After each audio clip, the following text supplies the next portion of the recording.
My life begins with something that could be the start of a joke. And it goes like this.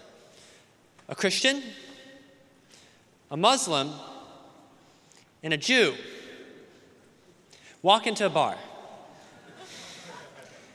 I know historically the setup is a little bit dicey, but this time was a little bit different. This time, the Christian married the Muslim, and they had a daughter.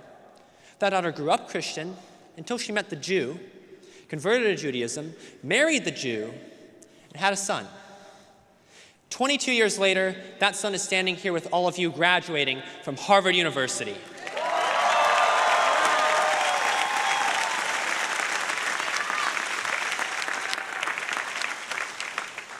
I am a proud Jew. I'm also the proud grandson of a Christian and the proud grandson of a Muslim. But that isn't a contradiction in any sense of the word. It's proof of a concept, and that concept is what I want to talk to you all about today, because my family taught me something I think this world could really use right now, which is that the counter to division isn't necessarily agreement. It's understanding. Our world today, all the way from the global stage to right here at Harvard, has been split into two sides. There are two sides to every story, of course, only two sides. Two sides to every conflict, argument, disagreement. Good and bad. Give and take. Right and left. Progressive and conservative, capitalist and communist, oppressor and oppressed, rich and poor, US and China, US and Russia, Russia and Ukraine, Israel and Palestine, Israel and Iran, US and Iran, US and Israel and Iran. All in binaries. At least they're presented to us in terms of binaries. Here's this issue. What do you think? What side are you on? Come on, where do you stand? Who do you stand with? In my family, well, my family wouldn't exist with that kind of approach. My grandfather's one, a Pakistani Muslim who grew up in the middle of the Indo-Pakistani War of 1947. The other, a Jewish refugee of the Holocaust, met many times over the course of their lives. As you might imagine, they disagreed on a great many things. And yet, one of the main memories I have of them growing up was seeing them sitting together at a coffee table, discussing everything under the sun.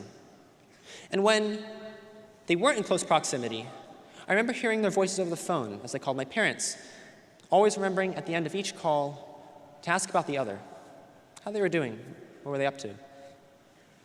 Of course, there are many differences that they never resolved, but still they acknowledged each other, they cared for each other, they stayed in contact, and they debated with each other. Their vast disparity in life experience, viewpoints, ideology, faith, and beliefs. A point of contention, yes, but not a point of division. And yet, somewhere in between their generation and ours, something in the conversation shifted. The debates got louder, the noise got louder, the listening stopped. It got harder. On the news, on your timeline, at the dinner table, people speaking without listening, people arguing, having already decided their own allegiances, people debating not to listen, understand, or to learn, but to win, to humiliate, to be right. And somewhere along the way, the person sitting across the table stopped being a person and became an obstacle. Now, some would say that there are in fact people in this world for whom understanding is neither owed nor even worth the attempt. People whose very irredeemable actions or beliefs place them beyond the reach of dialogue. People who indeed have become nothing more than obstacles to the greater good. And maybe that's true. Well, my grandfathers survived the atrocities of war and worse, and they knew better than anyone that people can do monstrous things. They also knew the most terrifying fact of all, which is that the peoples doing those monstrous things, they were human. Not forgivable, not necessarily redeemable, but human, terrifyingly so. And it's precisely because of that human capacity that understanding them mattered. Dialogue still mattered. Not necessarily dialogue in the sense of extending grace or providing a platform, but again, understanding. Asking, how did they get to this point? How did they reach this conclusion? Why do they believe this? Asking these questions in this context holds a light up to the darkest parts of what it means to be human, and as such, we have to grapple with them. But such questions, necessary questions, important questions, are not only reserved for the darkest parts of human history. If such questions of understanding, why do they believe this? If such questions of understanding matter that much at that extreme of humanity, how much more do they matter for the people sitting around you right now? For that family member at Thanksgiving that you stop bringing certain topics up around. For that person on the internet that says things from a viewpoint that seems kind of unimaginable sometimes.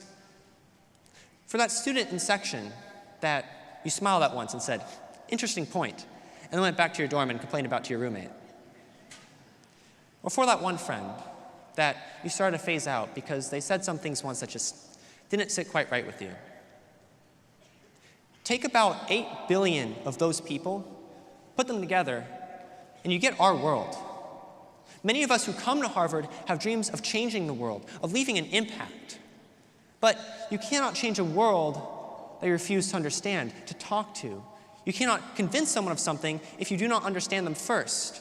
Peace through understanding can survive conflict, while peace through agreement lasts only as long as everyone keeps agreeing. In most cases, understanding is difficult. Sometimes you have to fight for it. Sometimes you have to fight yourself and your own beliefs first before you can truly achieve it. It takes effort. My grandfathers knew that, but they chose to try anyway. So, as we all go out into an increasingly troubled world and divided world, I want to leave you all with one simple practice. Whenever you meet someone you disagree with, state your case, yes. Stand up for what you believe in, absolutely. But also, ask the other person about their beliefs. Ask them how they got there.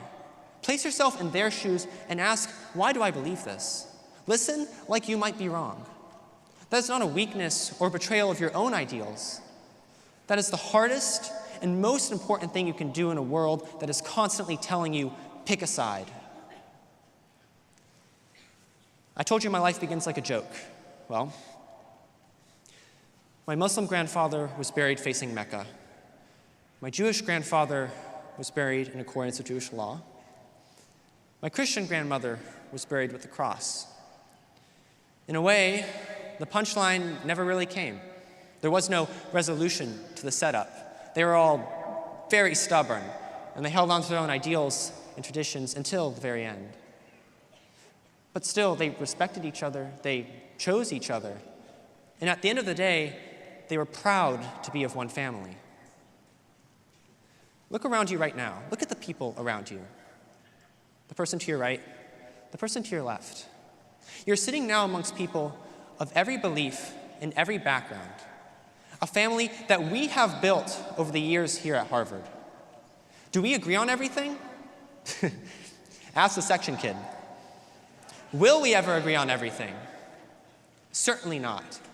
The world beyond these walls, it has all the same disagreements, the same differences of opinion, the same divisions that we have.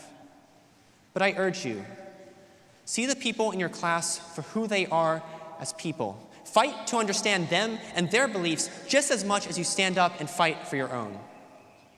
And after you walk through the gates of this yard for the first time as Harvard graduates, do the same for the people of our world. Because in a time this complicated and this divided, understanding and a genuine willingness to look a little bit deeper is how those divisions start to heal. Thank you all, and congratulations to the class of '26.